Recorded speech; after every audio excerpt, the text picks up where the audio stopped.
Šio video mintis nėra pasakyti, kad sekit ir laimėsit. Nemokamas kiemų įrengimas. Nesąmonė, nemokamas sūris tik pelėkautose. Skirk man 1,5 minutės ir paaiškinsiu. Visai nesenai vienas mano kolega, bičiulis, kalbėjo apie tai, kad artėjo gimtadienis ir viena jo svajonių yra pasiekti tam tikrą skaičių sekėjų iki gimtadienio. Jo svajonė išsipildė ir viskas labai fainai. Ir mano gimtadienis irgi artėja ir aš galvoju, kažkurį vakarą atsigulęs, kokia mano svajonė.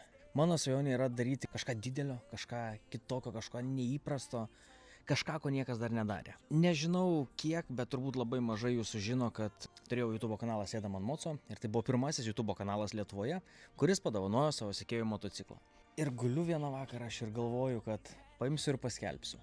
Jeigu kada nors mano YouTube arba Instagramo kanalas surinks 100 000 sekėjų, ko Lietuvoje dar nėra.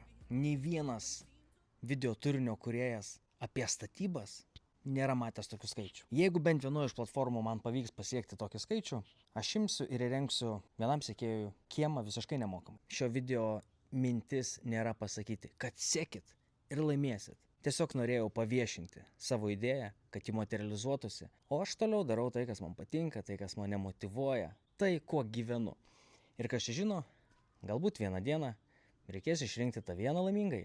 Tai tiek.